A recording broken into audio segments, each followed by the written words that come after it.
selamat pagi anak-anak. Apa kabarnya hari ini? Semoga kita semua selalu dalam lindungan Tuhan Yesus. Nah, pada pagi hari ini kita akan belajar tema 2, subtema 3, dan pembelajaran ketiga.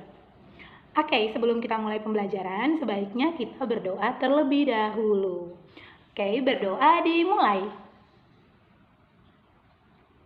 Berdoa selesai. Nah, hari ini Ibu mau absen dulu. Siapa yang hari ini tidak hadir?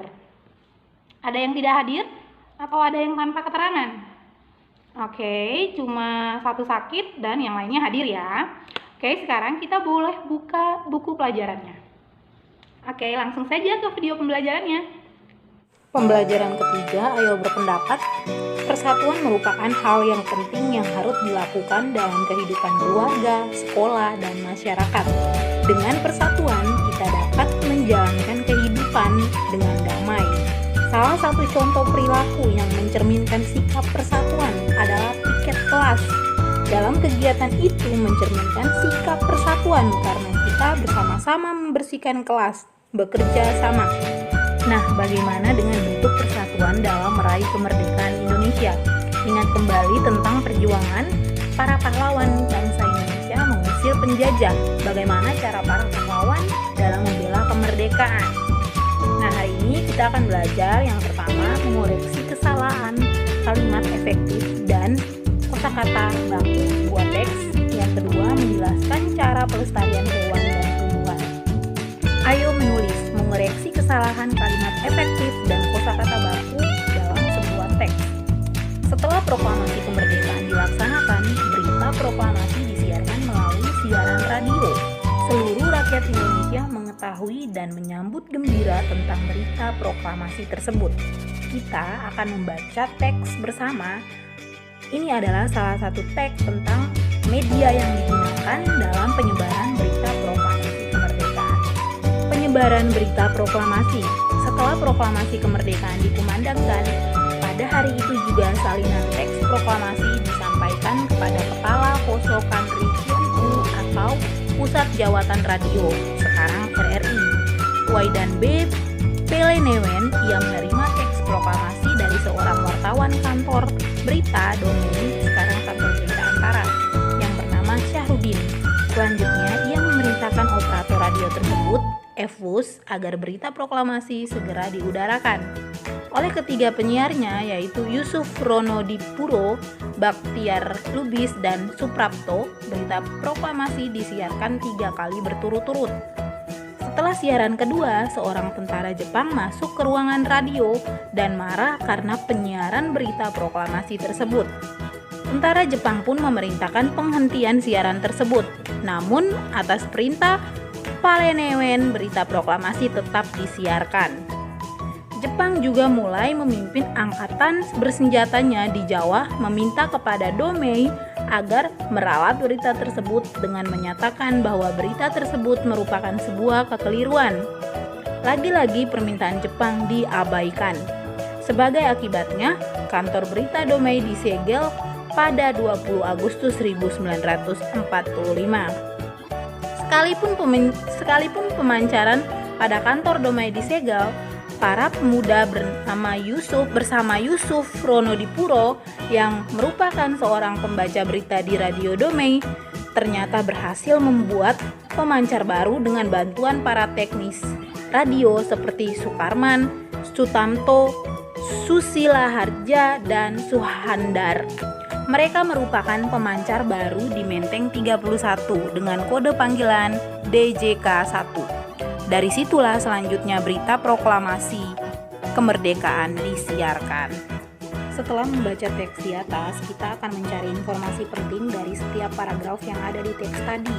Nah, dengan menggunakan aspek apa, di mana, kapan, siapa, mengapa, dan bagaimana. Yang pertama, paragraf pertama, informasi penting yang kita dapat adalah siapa saja nama 3 orang penyiar berita proklamasi kemerdekaan. Yang paragraf kedua, kita mendapatkan informasi penting yaitu mengapa tentara Jepang sangat marah. Di paragraf ketiga, informasi pentingnya adalah kapan kantor berita Domei disegel. Paragraf keempat, informasi pentingnya bagaimana cara para pemuda dan Yusuf Ronodipuro menyebarkan berita proklamasi setelah kantor Domei disegel? Ayo membaca informasi menjelaskan cara pelestarian hewan dan tumbuhan. Hewan dan tumbuhan merupakan bagian dari lingkungan.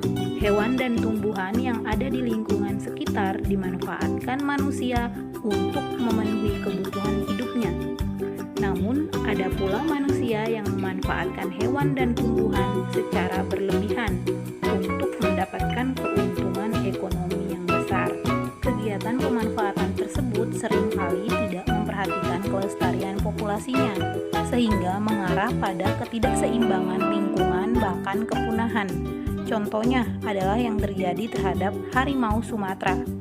Pemerintah telah melakukan usaha pencegahan dengan mengeluarkan undang-undang yang melarang perburuan hewan dan tumbuhan langka. Selain undang-undang, pemerintah juga membuat tempat tinggal buatan bagi hewan-hewan langka, seperti contohnya cagar alam Krakatau. Ini adalah gambar hewan yang dilindungi di Indonesia. Yang pertama ada anoa, itu daerah persebarannya ada di Sulawesi. Kedua, kakatua jambul kuning. Ini daerah persebarannya ada di Kepulauan Sunda Kecil, Sulawesi, dan Bali. Yang ketiga, ada owa Jawa. Daerah persebarannya Jawa Barat. Yang keempat, ada kukang. Daerah persebarannya Jawa, Sumatera, dan Kalimantan. Yang kelima, ada penyu hijau. Daerah persebarannya sepanjang pesisir pantai di Indonesia. Yang keenam, ada rusa bawean. Daerah persebarannya Pulau Bawean, Jawa Timur. Berikutnya, ini adalah gambar tumbuhan yang dilindungi di Indonesia. Yang pertama, ulin.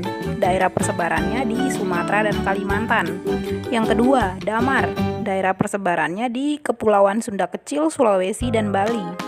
Yang ketiga, tembesu. Daerah persebarannya Sumatera, Kalimantan, Sulawesi, Jawa Barat, Maluku, dan Papua.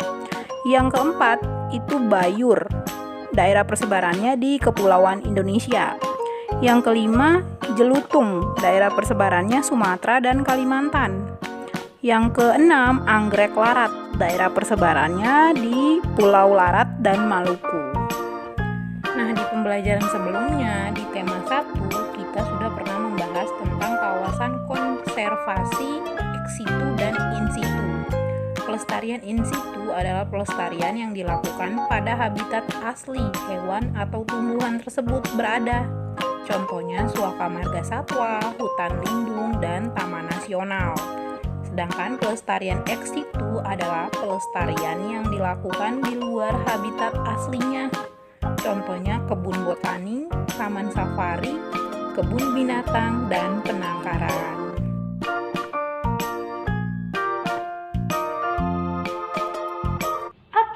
Setelah mendengarkan penjelasan materi tadi, semoga kalian semua yang menyimak video pembelajaran mengerti ya. Nah, jangan lupa untuk mengerjakan tugas atau latihan yang tadi sudah diberikan.